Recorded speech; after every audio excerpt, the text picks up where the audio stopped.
ரஷ்ய அதிபர் புட்டின் நம்ம இந்தியாவுக்கு இன்றைக்கி வந்திருக்காரு. இன்றைக்கி சாயந்தரம் 6:30 மணிக்கு மேலே இந்தியா ரஷ்யா 2 நாட்டுக்கும் இருக்கக்கூடிய ட்ரேடை பற்றி பேச போகிறாங்க. அதுலேயும் முக்கியமாக 2 செக்டரை பற்றி பேச போகிறாங்க அப்படிங்கிற நியூஸ் இருக்குது. அப்படி பேசும்போது 2 கவர்மெண்ட் கம்பெனிக்கு நல்ல ஒரு பெனிஃபிட்டாக இருக்கிறதுக்கு வாய்ப்பு இருக்குன்னு சொல்லியிருக்காங்க. அதை பற்றி பார்ப்போம். நேற்று ஓப்பனான 3 ஐபிஓவுமே சூப்பரான ஒரு சப்ஸ்கிரிப்ஷனில் இன்றைக்கி இருக்குது. இன்றைக்கி வந்து பார்த்தீங்கன்னா 2வது நாள். இப்போவே 3 மடங்கு 5 மடங்கு 7 மடங்குக்கு மேலே சப்ஸ்கிரிப்ஷன் வந்து ஆகிருக்கு. அதை பற்றியும் பார்ப்போம். சிகரெட் பிஸ்னஸில் இருக்கக்கூடிய காட்ஃப்ரே பிலிப்ஸ் இந்தியா ஷேரை பற்றியும் பார்க்க போகிறோம். நம்ம ட்ராக் பண்ணிக்கிட்டு இருக்கக்கூடிய ஒரு சில ஸ்டாக்கை பற்றி வந்து பார்க்க போகிறோம். ஸ்டாக்கெலாம் பற்றி பார்க்குறதுக்கு முன்னாடி நான் ஒரு வாரத்துக்கு முன்னாடி இந்த 9 புக்கும் வந்து பார்த்தீங்கன்னா ஆர்டர் வந்து பண்ணியிருக்கேன். இந்த 9 புக்கும் வந்துருச்சு. இப்போது நான் இன்றைக்கி ஸ்டார்ட் பண்ண book reminiscences of a stock operator. இந்த புக்கை தான் இன்றைக்கி வந்து பார்த்தீங்கன்னா ஸ்டார்ட் பண்ணியிருக்கேன். இங்கே இருக்கக்கூடிய எல்லா புக்கும் வந்து பார்த்தீங்கன்னா சூப்பரான ஒரு புக்கு. இந்த புக்கு எல்லாமே படித்தாவே நமக்கு வந்து பார்த்திங்கன்னா நிறைய நாலேஜ் ஸ்டாக் மார்க்கெட்டை பற்றி தெரியும். நிறைய பேர் என்ன யோசிக்கிறாங்கன்னா டெய்லி நியூஸ் பார்த்துட்டு இருக்கிறது ஒரு நாலேஜ் அப்படின்ற மாதிரி நினைக்கிறாங்க. அப்படி கிடையாதுங்க. நியூஸ் அப்படிங்கிறது ஜஸ்ட் ஒரு நியூஸாக மட்டும்தான் இருக்கும். இதை கேட்கணுமே நம்ம வந்து கேட்டுக்கிட்டு இருப்போம். ஆனால் இந்த மாதிரி புக்கில் நம்ம படிக்கும் போது தான் உண்மையாலுமே ஸ்டாக் மார்க்கெட்டில் ஒரு ஸ்டாக்கு எப்படி ட்ரேட் ஆகுது, ஸ்டாக் மார்க்கெட்டே எப்படி ஒர்க் ஆகுது, பெரிய பெரிய இன்வெஸ்டர் எதை பார்த்து முதலீடு பண்ணுறாங்க அப்படிங்கிறது நம்மளுக்கு வந்து தெரிய ஆரம்பிக்கும். டெய்லியும் வந்து நம்ம சும்மா நியூஸை பார்த்துக்கிட்டே ஒரு கம்பெனிக்கு ஏதாவது அப்டேட் வந்திருக்கா, எக்ஸாம்பிளுக்கு இன்றைக்கி இந்த கம்பெனி இவ்வளோ சேல்ஸ் ஆகிட்டு இருக்கு, நாளைக்கு இவ்வளோ ஆகிருக்கு, இன்றைக்கி 2 மிஷினை புதுசாக கொண்டு வந்திருக்காங்க அப்படிங்கிற ஒரு நியூஸ் எல்லாமே வந்து பார்த்தீங்கன்னா ஜஸ்ட் ஒரு நியூஸாகவே தான் போகும். அதனால் நாலேஜ் அப்படிங்கிறது வேறு, ஜஸ்ட் நியூஸ் பார்க்குறது அப்படிங்கிறது பார்த்திங்கன்னா வேறு. இங்கே நிறைய பேர் ஸ்டாக் மார்க்கெட்டில் ரொம்ப சக்ஸஸ்ஃபுல்லாக ஆகாமல் இருக்கிறதுக்கு காரணம் என்னென்னா அவங்க நியூஸை பார்த்துக்கிட்டு அதுதான் நாலேஜ் அப்படின்ற மாதிரி வந்து நினைக்கிறாங்க. அப்படி நம்ம வந்து பார்த்திங்கன்னா வெறும் நியூஸை மட்டும் பார்த்துமே நம்ம முதலீட்டில் வந்து சக்ஸஸ்ஃபுல்லாக ஆக முடியாது. நியூஸ் ரீடர்ஸ்லாம் என்ன பண்ணுறாங்கன்னா அவங்களோட தொழிலே நியூஸ் ரீட் பண்ணுறது மட்டும்தான். அவங்களுக்கு ஒரு ஸ்டாக்கை எப்படி பார்க்கணும், அதே மாதிரி ஒரு பிஸ்னஸ்னால் எப்படி பார்க்கணும் அப்படிங்கிற ஒரு கண்ணோட்டமே அவங்களுக்கு வந்து கிடையாது. அவங்களுக்கு என்ன ரிப்போர்ட் வருதோ அதை வந்து படித்து மட்டும் பார்த்துக்கிட்டு இருப்பாங்க. அதனால் ஒரு கம்பெனியை பற்றி தெரியணும் அப்படின்னா அந்த கம்பெனி வந்து பார்த்தீங்கன்னா ஒவ்வொரு குவார்ட்டரும் ரிசல்ட் வந்து ரிலீஸ் பண்ணுவாங்க. ப்ளஸ் அவங்க ஒவ்வொரு குவார்ட்டரும் மீட்டிங் வச்சு பேசுவாங்க. அதை நம்ம பார்த்தாவே ஓரளவுக்கு அந்த கம்பெனியை பற்றி நம்மளால வந்து தெரிஞ்சுக்க முடியும். ஸ்டாக் மார்க்கெட்டில் நீங்கள் இப்போ இருக்கிறத விட அதிகமான வெல்த் கிரியேட் பண்ணணும், இல்லைனா நான் ரொம்ப நாளாகவே ஸ்டாக் மார்க்கெட்டில் இருக்கேன் என்னால் லாபம் எடுக்க முடியல அப்படின்னு நீங்கள் வந்து யோசிச்சிங்கன்னா அப்போ நீங்கள் வந்து தப்பான ஒரு இடத்துல இருக்கீங்க அப்படின்ற மாதிரி அர்த்தம். உங்கள் நாலேஜை வந்து நிறைய இம்ப்ரூவ் பண்ணுங்கள். ஸ்டாக் மார்க்கெட்டை பற்றி கண்டிப்பாக ஒரு புக்காவது படித்து ஃபஸ்ட்டு வந்து முடிச்சிடுங்க. ஒரு புக்கை நீங்கள் படித்து முடிக்கும் போதே நீங்கள் இப்போ இருக்கிறத விட 3 மடங்கு 4 மடங்குக்கு மேலே உங்களுக்கு அமௌண்ட் வந்து பார்த்தீங்கன்னா ஸ்டாக் மார்க்கெட்லேருந்து நீங்கள் வந்து கண்டிப்பாக வந்து எடுப்பீங்க. எக்ஸாம்பிளுக்கு இப்போ நீங்கள் 1 லட்சம் ரூபாய் ஸ்டாக் மார்க்கெட்லேருந்து ப்ராஃபிட் புக் பண்ணுறீங்க அப்படின்னு வச்சுக்கிட்டா ஒரு புக்கை நீங்கள் படித்து முடிக்கும் போது மினிமம் 3 லட்சம் ரூபாய் உங்களால் அடுத்த ஒரு வருஷத்தில் ரிட்டர்ன் வந்து எடுக்க முடியும். இந்த புக்கெல்லாம் கொடுக்குற நாலேஜ் நீங்கள் வந்து 50,000 ரூபா 1 லட்ச ரூபா காசு கட்டி கிளாஸ் போனாலுமே உங்களுக்கு அந்த நாலேஜ் வந்து பார்த்தீங்கன்னா ரொம்ப ரொம்ப கம்மியாக தான் கிடைக்கும். அதுக்கு இந்த மாதிரி வேறு 200 ரூபா 300 ரூபா நம்ம செலவு பண்ணாவே ஏகப்பட்ட நாலேஜ் நம்மளுக்கு வந்து ரிட்டர்ன் கிடைக்கும். நானும் இந்த புக்கு வந்து பார்த்தீங்கன்னா நீங்கள் வந்து ஸ்டார்ட் பண்ணியிருக்கேன். நான் படித்து தெரிஞ்சுக்கிட்ட எல்லா விஷயத்தையும் கண்டிப்பாக நம்ம வீட்டில் வந்து பார்த்தீங்கன்னா நான் வந்து பாயிண்டாக நான் வந்து ஷேர் பண்ணுறேன். இன்றைக்கி நிஃப்டி 50 வந்து பார்த்தீங்கன்னா ஓப்பன் ஆனப்போ நெகட்டிவ் ஓப்பன் ஆனது. அதுக்கப்புறம் வந்து பார்த்தீங்கன்னா ஒரு 11 மணி போலலாம் நல்ல ஒரு பாசிட்டிவ் போனாங்க. மறுபடியும் அப்படியே நெகட்டிவ் வந்துட்டாங்க. மறுபடியும் க்ளோஸ் ஆகும்போது ஒரு 20 புள்ளி மட்டும் பாசிட்டிவ் வந்து ட்ரேட் ஆகிட்டு இருந்தாங்க. நல்ல ஒரு ஹை போயிட்டு இப்போ ஒரு 4 நாளாகவே கொஞ்சம் நெகட்டிவாக தான் வந்துகிட்டு இருக்காங்க. மேக்ஸிமம் இன்றைக்கி நிறைய இண்டெக்ஸ் வந்து பார்த்தீங்கன்னா நெகட்டிவ்லையும் ஒரு சில இண்டெக்ஸ் வந்து பாசிட்டிவில் இருந்தாங்க. சில்வர் கோல்டு ப்ரைஸு இன்றைக்கி கொஞ்சம் நெகட்டிவாக தான் வந்து ட்ரேட் ஆகிட்டு இருந்தது. ஐடிபிஎஸ் இன்றைக்கி சூப்பராக வந்து பார்த்தீங்கன்னா ட்ரேட் ஆகிட்டு இருந்தாங்க. ஐடிபிஎஸில் வந்து மேக்ஸிமம் நிறைய ஐடி செக்டர் இருக்கக்கூடிய ஸ்டாக் எல்லாமே இன்றைக்கி நல்ல ஒரு பாசிட்டிவில் தான் இருந்தாங்க. பார்ப்பாங்க சில்வர் மறுபடியும் நல்ல ஒரு ஹைக்கு வந்துட்டாங்க. மறுபடியும் அந்த 140 ரூபா 145 ரூபா போனால் நல்லாயிருக்கும். நம்ம கொஞ்சம் வெயிட் பண்ணி வந்து பார்ப்போம். இப்போது ஓப்பன் ஆகியிருக்க 3 ஐபிஓ வந்து பார்த்தீங்கன்னா சூப்பரான ஒரு சப்ஸ்கிரிப்ஷனில் தான் வந்து இருக்குது. ஃபஸ்ட்டு மீஷோவை பற்றி பார்த்துடலாம். மீஷோ இப்போதைக்கு வந்து பார்த்தீங்கன்னா 5 மடங்குக்கு மேலே சப்ஸ்கிரிப்ஷன் வந்து ஆகிருக்கு. அதில் அதிகப்படியாக வந்து பார்த்தீங்கன்னா ரீட்டைல் பீப்புள் வந்து அதிகமாக சப்ஸ்கிரிப்ஷன் வந்து பண்ணியிருக்காங்க. குவாலிஃபைடு இன்ஸ்டியூஷனல் பையர்ஸ் வந்து பார்த்தீங்கன்னா கிட்டத்தட்ட 3 மடங்கு மேலே சப்ஸ்கிரிப்ஷன் வந்து பண்ணியிருக்காங்க. எண்ணெய் வந்து பார்த்தீங்கன்னா அதிகமான சப்ஸ்கிரிப்ஷன் வந்து பண்ணியிருக்காங்க. இன்றைக்கி கிரே மார்க்கெட் ப்ரீமியத்தை பொறுத்த வரைக்கும் 51 ரூபாயில் வந்து இருக்குது. அப்படின்னா இஷ்யூ ப்ரைஸு 111 ரூபா நம்ம வச்சுக்கிட்டா கூட கிட்டத்தட்ட 46% அதிகமான கிரே மார்க்கெட் ப்ரீமியத்தில் தான் இப்போ மீஷோ வந்து ட்ரேட் ஆகிட்டுருக்கு. அடுத்தது அக்வேஷ் ஐபி வந்து பார்த்தீங்கன்னா கிட்டத்தட்ட 8 மடங்குக்கு மேலே சப்ஸ்கிரிப்ஷன் தான் இருக்குது. இதான் வந்து பார்த்தீங்கன்னா ரொம்ப அதிகமான சப்ஸ்கிரிப்ஷன் வந்து இருக்குது. ரீட்டைல் பீப்புள் 26 மடங்குக்கு மேலே சப்ஸ்கிரிப்ஷன் வந்து பண்ணியிருக்காங்க. QIP வந்து பார்த்தீங்கன்னா ரொம்ப கம்மியாக தான் பண்ணியிருக்காங்க. NI கிட்டத்தட்ட 11 மடங்குக்கு மேலேயே, எம்ப்ளாயிஸும் 11 மடங்குக்கு மேலே வந்து பார்த்தீங்கன்னா சப்ஸ்கிரிப்ஷன் வந்து பண்ணியிருக்காங்க. அதனால தான் இது ஓவரால் வந்து பார்க்கும்போது 8 மடங்குக்கு மேலே சப்ஸ்கிரிப்ஷன் வந்து ஆயிருக்கு. இதோட கிரே மார்க்கெட் ப்ரீமியம் வந்து பார்த்தீங்கன்னா கிட்டத்தட்ட 45 ரூபாயில் இருக்குது. இதோட இஷ்யூ ப்ரைஸ் 124 ரூபா வச்சா கூட கிட்டத்தட்ட 36% வந்து பார்த்தீங்கன்னா இப்போதைக்கு லிஸ்டிங் கெயின் கிடைக்கிற மாதிரி தான் வந்து இருக்குது. அடுத்தது வித்யா ஒயர்ஸ் IPO வந்து பார்த்தீங்கன்னா கிட்டத்தட்ட 6.5 மடங்குக்கு மேலே சப்ஸ்கிரிப்ஷன் இப்போ வந்து ஆயிருக்கு. இதில் வந்து பார்த்தீங்கன்னா ரீட்டைல் பீப்புள் ப்ளஸ் என்னை தான் அதிகமாக வந்து சப்ஸ்கிரிப்ஷன் வந்து பண்ணியிருக்காங்க. குவாலிஃபைடு இன்ஸ்டியூஷனல் பையர்ஸ் வந்து பார்த்தீங்கன்னா 1 மடங்குக்கு மேலே சப்ஸ்கிரிப்ஷன் வந்து பண்ணியிருக்காங்க. இப்போதைக்கு கிரே மார்க்கெட் ப்ரீமியம் இன்றைக்கி வந்து பார்த்தீங்கன்னா 5 ரூபாயிலிருந்து 6 ரூபா வரைக்கும் தான் இருக்குது. கிட்டத்தட்ட 10% பக்கத்தில் தான் இதோட ப்ரீமியம் வந்து இருக்குது. அதாவது இப்போ க்ளோஸ் ஆனால் கூட இவங்க லிஸ்ட் ஆகும்போது கிட்டத்தட்ட ஒரு 10% லிஸ்டிங் கெயினில் ஓப்பன் ஆகிறதுக்கு நிறைய வாய்ப்பு இருக்குது. இது 3ல் வந்து பார்த்தீங்கன்னா மீஷோ தான் ரொம்ப அதிகமான கிரே மார்க்கெட் ப்ரீமியத்தில் இப்போ வந்து ட்ரேட் ஆகிட்டு இருக்காங்க. அடுத்தது அக்வேஷ், அடுத்து வந்து பார்த்தீங்கன்னா வித்யா ஒயர்ஸ் தான். ஆனால் இது 3லையும் அதிகமான ப்ராஃபிட்டில் இருக்கிறது இந்த வித்யா ஒயர்ஸ் தான். பார்ப்போங்க, நாளைக்கு ஒரு நாள் இருக்குது. இன்னமும் அதிகமாக வந்து பார்த்தீங்கன்னா சப்ஸ்கிரிப்ஷன் ஆகிறதுக்கு வந்து நிறைய வாய்ப்பு இருக்குது. கேம்ஸு இன்றைக்கி கிட்டத்தட்ட 2.5% பாசிட்டிவ் வந்து ட்ரேட் ஆகிட்டு இருக்கு. இவங்க நாளைக்கு வந்து பார்த்தீங்கன்னா ஸ்ப்ளிட் வந்து அனௌன்ஸ்மெண்ட் வந்து பண்ணியிருந்தாங்க. 10 ரூபாயில் இருக்க ஃபேஸ் வேல்யூயை 2 ரூபாய்க்கு மாற்றுறாங்க அப்படின்னா ஒரு ஷேர் 5 ஷேர் ஸ்ப்ளிட் ஆக அப்படின்ற மாதிரி பார்த்துருந்தோம். நாளைக்கு இது ரெக்கார்ட் டேட் அப்படிங்கிறதுனால இன்றைக்கி கிட்டத்தட்ட 2.5% பாசிட்டிவ் வந்து ட்ரேட் ஆகிட்டு இருக்கு. பார்க்கலாங்க, ஸ்ப்ளிட்டோ போனஸோ கொடுத்ததுக்கப்புறம் மேக்ஸிமம் அந்த கம்பெனியோட ஸ்டாக்கோட ப்ரைஸ் வந்து பார்த்தீங்கன்னா கீழே போகிறதுக்கு ஒரு வாய்ப்பு இருக்குது. மேபி ஸ்ப்ளிட்டு வந்ததுக்கப்புறம் அடுத்த வாரம் இந்த ஸ்டாக்கோட ப்ரைஸு நல்ல கீழே போணுச்சுன்னா நமக்கு ஒரு நல்ல ஒரு வாய்ப்பாக இருக்கும். அடுத்த வாரம் நம்ம வந்து பார்க்கலாம் யாருக்கிட்டலாம் இந்த ஸ்டாக் இன்றைக்கி இல்லைனா இன்றைக்கி மேக்ஸிமம் யாரெல்லாம் வாங்கினீங்க அப்படின்னா நாளைக்கு உங்களுக்கு அந்த ஸ்ப்ளிட் வந்து பார்த்தீங்கன்னா கிடைக்கும். மேக்ஸிமம் அடுத்த வாரம் ஸ்ப்ளிட் ஷேர் நம்ம டிமேட் அக்கௌண்ட்டுக்கு வந்துடும். கோரமண்டல் இன்டர்நேஷனல் இந்த ஸ்டாக்கோட ப்ரைஸு கிட்டத்தட்ட 35% இப்போ இருக்க ப்ரைஸ்லேருந்து அதிகமாகிறதுக்கு வாய்ப்பு இருக்குன்னு நோவமா வந்து சொல்லியிருக்காங்க. இவங்க வந்து பார்த்தீங்கன்னா அக்ரிகல்ச்சர் பிஸ்னஸில் தான் இருக்காங்க. இவங்களோட பிஸ்னஸ் க்ரோத் வந்து ரொம்ப நல்லா இருக்குது. ப்ளஸ்ஸு இவங்களோட பிஸ்னஸை எக்ஸ்பேன்ஷன் வந்து பண்ண போகிறாங்க. அதனாலையும் இவங்களோட க்ரோத்துக்கு ஏற்ற மாதிரி ஸ்டாக்கோட ப்ரைஸு 35% இன்க்ரீஸ் ஆகிறதுக்கு வாய்ப்பு இருக்குன்னு சொல்லியிருக்காங்க. இப்போ ஒரு வாரத்துக்கு முன்னாடி தான் நம்ம வந்து பார்த்தீங்கன்னா இதில் வந்து ப்ராஃபிட் வந்து எடுத்தோம். அதாவது லோவில் வாங்கி கொஞ்சம் ஹை போனதுக்கப்புறம் வந்து விற்றுட்டோம். இப்போதைக்கு 2300 ரூபாய்க்கு வந்து ட்ரேட் ஆகிட்டு இருக்கு. இந்த ஸ்டாக்கோட ப்ரைஸ் 2700 ரூபாய்க்கு மேலே போணுச்சு. கீழே வந்து பார்த்தீங்கன்னா 2100 வரைக்கும் வந்துச்சு. அதுக்கப்புறம் கிட்டத்தட்ட 2400 வரைக்கும் போயிட்டு இப்போ மறுபடியும் 2300 வந்து ட்ரேட் ஆகிட்டு இருக்கு. இவங்க சொல்கிற மாதிரி 35% இன்க்ரீஸ் ஆனால் ரொம்ப நல்லாயிருக்கும். ஆக்சுவலாக இந்த கம்பெனி வந்து பார்த்தீங்கன்னா அக்ரிகல்ச்சர் பிஸ்னஸில் இருக்கனால கண்டிப்பாக இந்த அக்ரிகல்ச்சர் பிஸ்னஸ் வந்து பார்த்தீங்கன்னா லாஸ்ட் வரைக்கும் இருந்துகிட்டு தான் இருக்கும். அதுவும் இல்லாமல் இந்த செக்டரை பொறுத்த வரைக்கும் இந்த கம்பெனி நல்ல ஒரு க்ரோத்தில் தான் இருக்காங்க. இப்போ மார்க்கெட் வந்து கீழே போயிட்டுருக்கு. மறுபடியும் நம்ம மார்க்கெட் வந்து கீழே போனதுக்கப்புறம் இந்த ஸ்டாக்கோட ப்ரைஸ் மறுபடியும் 2850 ரூபா போனால் கொஞ்சம் நல்லாயிருக்கும். வெயிட் பண்ணி வந்து பார்ப்போம். ஈஸி ட்ரிப் பிளானர்ஸு 2 நாளைக்கு முன்னாடி கூட ஒரு நியூஸ் வந்து பார்த்துருந்தோம். இவங்க வின்டர் கார்னிவல் அப்படிங்கிற ஒரு சேல் வந்து பார்த்தீங்கன்னா இப்போ வந்து ஸ்டார்ட் பண்ணியிருந்தாங்க. இப்போ எப்படி அமேசான் ஃப்ளிப்கார்ட்லாம் அந்த பிக் பில்லியன் டேஸ்லாம் போடுறாங்களோ அதே மாதிரி இவங்களும் வந்து பார்த்தீங்கன்னா ட்ராவல் பிளாட்ஃபார்ம் பிஸ்னஸில் இருக்கனால இவங்களும் ஒரு வாரம் வந்து சேல் வந்து போட்டிருந்தாங்க. அதனால கிட்டத்தட்ட ஒரே நாளில் 18% இந்த ஸ்டாக்கோட ப்ரைஸ் இன்க்ரீஸ் ஆனிச்சு. அதுக்கப்புறம் நேற்று வந்து பார்த்தீங்கன்னா கொஞ்சம் நெகட்டிவ் போனாங்க.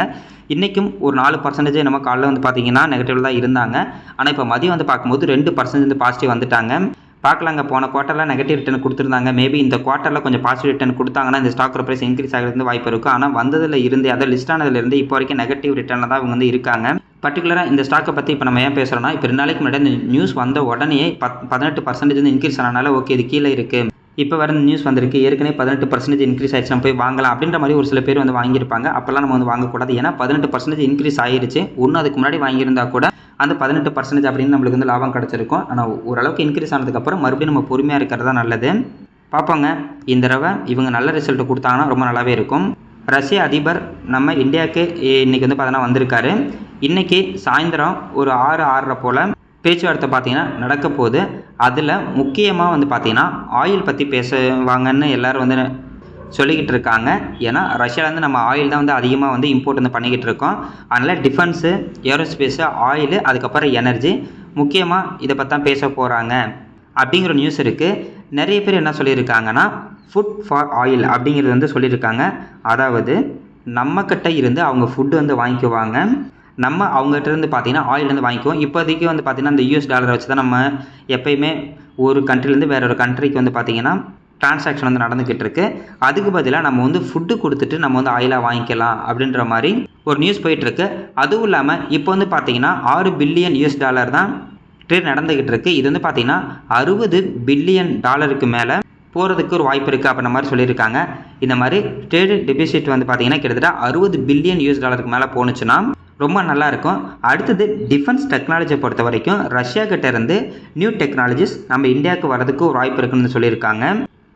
அதுக்கு அடுத்தது பூமியில் கிடைக்கக்கூடிய ரொம்ப ரேரான மெட்டல் செக்மெண்ட்டை பற்றி பேசுகிறதுக்கு ஒரு வாய்ப்பு இருக்குன்னு சொல்லியிருக்காங்க.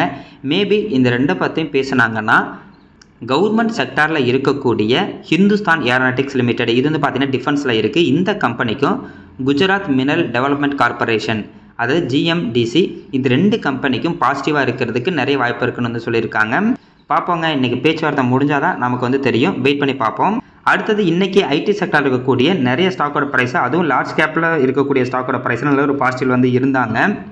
இன்ஃபோசிஸ் கிட்டத்தட்ட 1.25% பாசிட்டிவ், விப்ரோ வந்து பார்த்தீங்கன்னா 0.71% positive, TCS 1.5% positive, tech Mahindra 1.5% positive.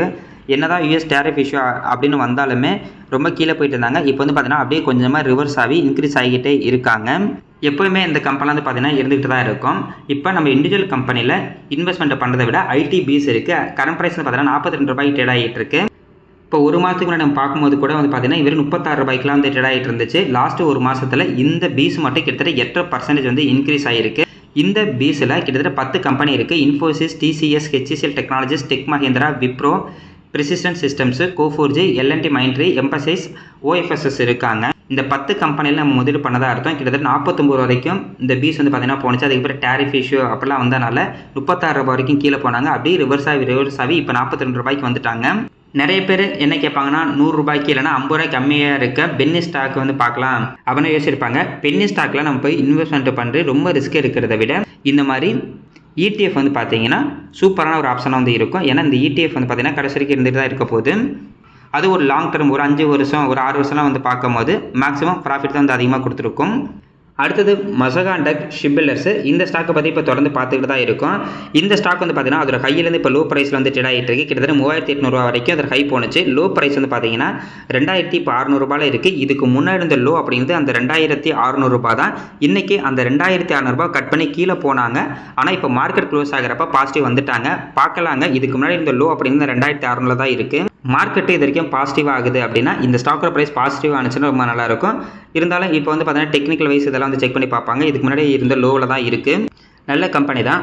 அடுத்தது TI இந்தியா, இந்த ஸ்டாக்கை பற்றியும் நம்ம சப்ஸ்கிரைபர்ஸ் நிறைய பேர் வந்து கேட்டிருந்தாங்க. நானும் இது பார்த்தீங்கன்னா இப்போ வந்து ட்ராக் பண்ணிக்கிட்டு தான் இருக்கேன். ₹2700 இந்த ட்ரேட் ஆகிட்டு இருக்குது. இன்றைக்கி 1.5% நெகட்டிவ் தான் இருக்குது. கிட்டத்தட்ட ₹4750 மேலே அந்த ஸ்டாக்கோட ப்ரைஸ் இப்போ வெறும் ₹2700 தான் ட்ரேட் ஆகிட்டு இருக்குது. ஏன்னா இவங்க ரிசல்ட் வந்து கம்மியாக வந்து கொடுத்துருந்தாங்க. அது ஒரு காரணமாக இருக்குது. இப்போ இந்த ஸ்டாக்கோட ப்ரைஸ் வந்து பார்த்தீங்கன்னா இதுக்கு முன்னாடி இருந்த லோ அப்படிங்கிறது 2500 இருக்குது. நானும் வெயிட் பண்ணி பார்த்துட்டு தான் இருக்கேன். மேபி இந்த 2500 வந்துச்சுன்னா நமக்கு நல்ல ஒரு வாய்ப்பாக இருக்கும் அப்படின்ற மாதிரி வந்து யோசிச்சுட்டு இருக்கேன். இப்போ ஒரு சில பேர் வந்து ஹையில் வந்து வாங்கியிருக்கலாம். நானும் வந்து பார்த்தீங்கன்னா இதுக்கு முன்னாடி வாங்கியிருந்தேன். ஆனால் எனக்கு வந்து லாபம் கிடச்சோன்னே ஒரு 1.5 மாதத்துக்கு முன்னாடி ப்ராஃபிட் வந்து புக் பண்ணிட்டேன். மறுபடியும் இப்போ வந்து பார்த்தீங்கன்னா வெயிட் பண்ணிகிட்டு இருக்கேன். மேபி இந்த 2500 போகுமா என்னன்னு தெரியல. அப்படி போணுச்சுன்னா ரொம்ப நல்லாயிருக்கும். எந்த ஒரு ஸ்டாக்கும் சொல்கிறேன், நான் வாங்குறேன் அப்படிங்கிறதெல்லாம் தயவு செஞ்சு வாங்கிடாதீங்க. நீங்களும் கண்டிப்பாக வந்து ஓனாக வந்து அனலைஸ் பண்ணுங்கள். காட்ஃப்ரே பிலிப்ஸ் இந்தியா, இந்த ஸ்டாக்கை பற்றி ஃபுல் டீட்டெயிலாக வந்து கேட்டிருந்தாங்க. இவங்க வந்து பார்த்திங்கன்னா சிகரெட் பிஸ்னஸில் தான் இருக்காங்க. ஆக்சுவலாக நம்ம இந்தியாவில் வந்து பார்த்திங்கன்னா 2 கம்பெனி ரொம்ப ஸ்ட்ராங்காகவே இருக்காங்க பிஸ்னஸில். அதுவும் இந்த சிகரெட் பிஸ்னஸில் தான். ஒருத்தங்க வந்து பார்த்திங்கன்னா ITC நிறைய மார்க்கெட் ஷேர் வச்சுருக்காங்க. அடுத்து வந்து பார்த்திங்கன்னா இந்த கம்பெனி கிட்டத்தட்ட இந்த சிகரெட் பிஸ்னஸில் 14% மார்க்கெட் ஷேர் வந்து வச்சுருக்காங்க நம்ம இந்தியாவில். மேக்ஸிமம் இவங்களோட பிஸ்னஸ் பார்த்திங்கன்னா டொபாக்கோவில் தான் இருக்கும். டொபாக்கோவில் கிட்டத்தட்ட 93% இவங்களோட பிஸ்னஸ் வந்து இருக்குது. டொமஸ்டிக்கில் வந்து பார்த்திங்கன்னா 70%, இன்டர்நேஷ்னல் வந்து பார்த்திங்கன்னா 23% வந்து இருக்குது. கிட்டத்தட்ட 40 கண்ட்ரீஸ்க்கு மேலே இவங்க வந்து பார்த்திங்கன்னா எக்ஸ்போர்ட் வந்து பண்ணிகிட்டு இருக்காங்க. இவங்களுக்கு ஓன் ஸ்டோர் கூட இருக்குது. கிட்டத்தட்ட 150 ஸ்டோருக்கு மேலே இவங்ககிட்ட இருக்குது. ஏப்ரல் 2024 இவங்ககிட்ட இருந்த ரீட்டைல் பிஸ்னஸ் வந்து பார்த்தீங்கன்னா விற்றுட்டு வெளியே போயிட்டாங்க. இவங்களுக்கு அந்த ரீட்டைல் பிஸ்னஸில் இருந்து லாஸ் தான் வந்துகிட்டு இருந்துச்சு. அதனால் அது வந்து பார்த்தீங்கன்னா க்ளோஸ் பண்ணிட்டாங்க. இவங்களோட பிஸ்னஸ் பொறுத்த வரைக்கும் லாஸ்ட் வரைக்கும் இருக்குங்க. ஏன்னா லாஸ்ட் வரைக்கும் யாராச்சும் ஒருத்தர் வந்து பார்த்தீங்கன்னா சிகரெட் வந்து குடிச்சிக்கிட்டு தான் இருப்பாங்க. நம்மளோட ஹியூமன் வந்து பார்த்தீங்கன்னா அடிக்ஷன். அது ஒரு தடவை ஒரு விஷயத்துக்கு நம்ம அடிக்ட் ஆகிட்டோம் அப்படின்னா அதுலேருந்து வெளியே வர்றது ரொம்ப ரொம்ப கஷ்டம். நம்ம கவர்மெண்ட்டும் வந்து பார்த்திங்கன்னா நிறைய டேக்ஸ் வந்து போடுறாங்க, நிறைய ரெஸ்ட்ரிக்ஷன் பண்ணிக்கிட்டு தான் இருக்காங்க. இருந்தாலும் நிறைய பேர் வந்து பார்த்திங்கன்னா ஸ்மோக் வந்து பண்ணிக்கிட்டு தான் இருக்காங்க. growth வைஸ் பார்க்கும்போது இந்த கம்பெனி நல்ல ஒரு குரோத்தில் தான் இருக்குது. இருந்தாலும் ஐடிஸ் வந்து பார்த்தீங்கன்னா இவங்கள பெரிய காம்படிட்டராக வந்து இருக்காங்க. எனக்கு தெரிஞ்சு இப்போ ஸ்மோக் பண்ணுறவங்க வந்து பார்த்தீங்கன்னா ஒரு பிராண்டுக்கு வாங்கி ஸ்மோக் பண்ணுறாங்க அப்படின்னா அதே பிராண்டை தான் லாஸ்ட் வரைக்கும் யூஸ் பண்ணிட்டு இருப்பாங்க. அவ்வளோ சீக்கிரம் வேறு எதுக்கும் மாற மாட்டாங்கன்னு நினைக்கிறேன். எனக்கு தெரியலங்க, ஏன்னா நான் வந்து ஸ்மோக் வந்து பண்ணுறதில்ல. மேக்ஸிமம் ஒரு பிராண்டை யூஸ் பண்ணாங்கன்னா அதே பிராண்டில் தான் இருப்பாங்க. அதனால் இவங்களோட கஸ்டமர் இப்போதைக்கு 14% தான் இருக்காங்க அப்படின்னா அதே 14% தான் இவங்களுக்கு இருக்கிறதுக்கு வந்து நிறைய வாய்ப்பு இருக்கும். இல்லை அப்படின்னா இவங்க புது கஸ்டமரை இவங்ககிட்ட வந்து கொண்டு வர வைக்கணும். அப்போ தான் இவங்களோட பிஸ்னஸ் அப்படிங்கிறது நல்ல ஒரு க்ரோத்தில் இருக்கும். இருந்தாலும் இந்த பிஸ்னஸ் முன்ன சொன்ன மாதிரி ஒரு ஹியூமன் அடிக்டட் பிஸ்னஸ், அதனால் லாஸ்ட் வரைக்கும் இருக்கும். கரண்ட் ப்ரைஸ் 2787 ரூபாய்க்கு வந்து ட்ரேட் ஆகிட்டு இருக்கு. மார்க்கெட் கேப்பு 43,000 கோடிக்கு மேலே இருக்குது. ஸ்டாக்கோட பி ரேஷியோ 34 இருக்குது. இண்டஸ்ட்ரி பி ரேஷியோ 26 இருக்குது. ROC 26%, ROE 19%, ROIC 47%, OPM 21% இருக்குது. இந்த பர்சன்டேஜ் எல்லாமே பாருங்கள் சூப்பரான பர்சன்டேஜ் தான். இன்டென்சிக் வேல்யூ 1219 இருக்குது. பிஜி ரேஷியோ 0.94 இருக்காங்க. சேல்ஸ் growth 29%, ப்ராஃபிட் growth 30%க்கு மேலே இருக்குது. டிவிடெண்ட் பே ரேஷியோ 46.1 இருக்குது. அதாவது இவங்களுக்கு ₹100 லாபம் வருதுன்னா கிட்டத்தட்ட ₹46 இவங்க டிவிடெண்டாகவே தராங்க. டிவிடெண்ட் ஈல்டு 1.13% வந்து இருக்குது. ப்ரைஸ் டு புக் வேல்யூ 7.48 இருக்குது. டெப்ட் ஈக்விட்டி 0.01 இருக்காங்க. ஓவராலாக இந்த பர்சன்டேஜ் எல்லாமே வந்து பார்த்தீங்கன்னா நல்ல சூப்பரான ஒரு பர்சன்டேஜ் தான். அடுத்தது இவங்களோட ப்ராஃபிட் அண்ட் லாஸ் ஸ்டேட்மெண்ட் வந்து பார்க்கலாம். மார்ச் 2014 இவங்களோட சேல்ஸ் 2477 கோடியாகவும் இவங்களோட நெட் ப்ராஃபிட் வந்து பார்த்தீங்கன்னா 175 கோடியாக வந்து இருந்திருக்கு. இதுவே மார்ச் 2025 இவங்களோட சேல்ஸ் 5611 கோடியும் நெட் ப்ராஃபிட் வந்து பார்த்தீங்கன்னா 1072 கோடியாக வந்து இருக்குது. இயர் ஆன் இயர் வந்து பார்க்கும்போது இவங்களோட சேல்ஸும் சரி நெட் ப்ராஃபிட் வந்து இன்க்ரீஸ் ஆகிட்டே இருக்குது. அதுவும் இல்லாமல் இப்போ லாஸ்ட்டு ஒரு 7-8 வருஷமாகவே இவங்களோட சேல்ஸும் நெட் ப்ராஃபிட் நல்லா அதிகமாகிட்டு இருக்கு. இவங்களோட ஓபிஎம் பர்சன்டேஜ் கூட வந்து பார்த்தீங்கன்னா அதிகமாகிட்டு இருக்காங்க. இது கொஞ்சம் பாசிட்டிவாக இருக்கும். இப்போதைக்கு இந்த கம்பெனியோட ப்ராஃபிட் அண்ட் லாஸ் ஸ்டேட்மெண்ட் வந்து பார்த்தீங்கன்னா ரொம்ப சூப்பராகவே இருக்குது. நல்ல ஒரு லாபம் இவங்களுக்கு வந்துகிட்டு இருக்கு. அடுத்தது இவங்களோட CAGR வந்து பார்க்கலாம். சேல்ஸ் குரோத்தை பொறுத்த வரைக்கும் லாஸ்ட்டு ஒரு 10 வருஷத்தில் 8% இருக்குது. இதுவே லாஸ்ட்டு ஒரு 3 வருஷத்தில் பாருங்கள் 28% இருக்குது. ப்ராஃபிட் growth லாஸ்ட்டு 3 வருஷத்தில் 36% இருக்குது. இந்த லாஸ்ட்டு ஒரு 5 வருஷமாக இவங்களோட சேல்ஸ் growthம் ப்ராஃபிட் growthம் கொஞ்சம் நல்லா வந்து இன்க்ரீஸ் ஆகிட்டே இருக்குது. ஸ்டாக்கோட ப்ரைஸை பொறுத்த வரைக்கும் எப்போ இருந்தால் லாபங்க 10 வருஷத்துக்கு முன்னாடி வாங்கியிருந்தா கூட வருஷம் 19% இந்த ஸ்டாக்கோட ப்ரைஸ் இன்க்ரீஸ் ஆகிருக்கும். நல்ல ஒரு லாபம். ஏன்னா இண்டெக்ஸே நம்ம வந்து ஆவரேஜாக 13% தான் ரிட்டர்ன் தருது அப்படின்ற மாதிரி வச்சுக்கிறோம். இது வந்து பார்த்தீங்கன்னா கிட்டத்தட்ட 20%க்கு மேலே லாபம் வந்து கொடுத்துருக்கோம். 5 வருஷத்துக்கு முன்னாடி வாங்கியிருந்தா கூட இயர் ஆன் இயர் 56% இந்த ஸ்டாக்கோட ப்ரைஸ் பார்த்தீங்கன்னா இன்க்ரீஸ் ஆகிருக்கும். அடுத்து ரிட்டர்ன் ஈக்விட்டி வந்து பார்த்தீங்கன்னா கிட்டத்தட்ட 20% பக்கத்தில் தான் இருக்குது. ஷேர் ஹோல்டிங் பேட்டர்னை பொறுத்த வரைக்கும் ப்ரொமோட்டர்கிட்ட 22% இருக்குது. எஃப்ஐட்ட வந்து பார்த்தீங்கன்னா 7.94% இருக்குது. டிஏகிட்ட 4.12% ஷேர் ஹோல்டிங் பேட்டர்ன் இருக்குது. இதுக்கு முன்னாடிலாம் டிஏ வந்து பார்த்தீங்கன்னா கம்மியாக இருந்தாங்க. இப்போ டிஏ வந்து கொஞ்சமாக வந்து அதிகமாகிட்டு இருக்காங்க. ரீட்டைல் பீப்பிள்கிட்ட 15.33% ஷேர் ஹோல்டிங் இருக்குது. ஷேர் ஹோல்டிங் பேட்டர்ன் வந்து பார்த்தீங்கன்னா அதிகமாக ப்ரொமோட்டர், அதுக்கு அடுத்தது ரீட்டைல் பீப்புள் தான் இருக்காங்க. பார்க்கலாம், இன்னமும் இது கொஞ்சமாக ரீட்டைல் பீப்புள்கிட்ட இருந்து டிஏ வந்து வாங்கினாங்கன்னா கொஞ்சம் நல்லாயிருக்கும். ஸ்டாக்கோட ப்ரைஸை பொறுத்த வரைக்கும் லாஸ்ட் 5 வருஷத்தில் 824% கிட்டத்தட்ட 8 மடங்குக்கு மேலே வந்து பார்த்தீங்கன்னா ஸ்டாக்கோட ப்ரைஸ் இன்க்ரீஸ் ஆகிருக்கு. இவங்க வருஷத்துக்கு 2 தடவை வந்து டிவிடெண்ட் தருவாங்க. ஆகஸ்ட் மாதம், நவம்பர் மாதம் ஜென்ரலாக இவங்க வந்து டிவிடெண்ட் வந்து கொடுத்துட்டு இருக்காங்க. இவங்க இப்போ தான் பார்த்தீங்கன்னா போனஸ் வந்து கொடுத்தாங்க. 2025 செப்டம்பர் மாதம் 2:1 அப்படின்ற மாதிரி போனஸ் வந்து கொடுத்தாங்க. அது ஒரு ஷேருக்கு 2 ஷேராக அவங்க வந்து பார்த்தீங்கன்னா போனஸ் வந்து கொடுத்துருந்தாங்க. ஸ்பிளிட்டை பொறுத்த வரைக்கும் 2014 ₹10 இருக்க பேஷியலே ₹2 மாற்றினாங்க. இந்த ஸ்டாக்கோட ப்ரைஸு இப்போ கையில் இருந்து மெதுவாக லோ ப்ரைஸ் நோக்கி வந்துக்கிட்டு இருக்கு. கரெக்டாக பாருங்கள், இவங்க போனஸ் கொடுத்ததுக்கப்புறம் இந்த ஸ்டாக்கோட ப்ரைஸு மெதுவாக வந்து கீழே வந்துக்கிட்டு தான் இருக்குது. இதனால தாங்க சொல்கிறேன், எந்த ஒரு கம்பெனியாக இருந்தாலும் சரி போனஸும் ஸ்பிளிட்டோ கொடுத்ததுக்கப்புறம் அந்த ஸ்டாக்கோட சப்ளை அப்படிங்கிறது பார்த்தீங்கன்னா அதிகமாகுது. அதனால் அந்த ஸ்டாக்கோட ப்ரைஸும் கீழே போகிறதுக்கு நிறைய வாய்ப்பு இருக்கும். பார்க்கலாங்க, கீழே போயிட்டே இருக்கும். இவங்களோட பிஸ்னஸ் நம்ம வந்து பார்த்துட்டோம். பிஸ்னஸ் க்ரோத்தும் ரொம்ப நல்லாவே இருக்குது. ஆனால் என்ன, நமக்கு கெடுதல் தரக்கூடிய ஒரு பிஸ்னஸில் இருக்காங்க. அது மட்டும் கொஞ்சம் நெகட்டிவாக இருக்கும். மற்றபடி இந்த கம்பெனி பார்த்தீங்கன்னா சூப்பரான ஒரு கம்பெனி தான். பார்ப்போங்க, இன்றைக்கும் மேக்ஸிமம் மார்க்கெட்டில் இருக்கக்கூடிய நிறைய ஸ்டாக்கோட ப்ரைஸ் நெகட்டிவில் தான் க்ளோஸ் ஆகிருக்கு. நாளைக்கு பாசிட்டிவாக இருந்தாங்கன்னா ரொம்ப நல்லாயிருக்கும்.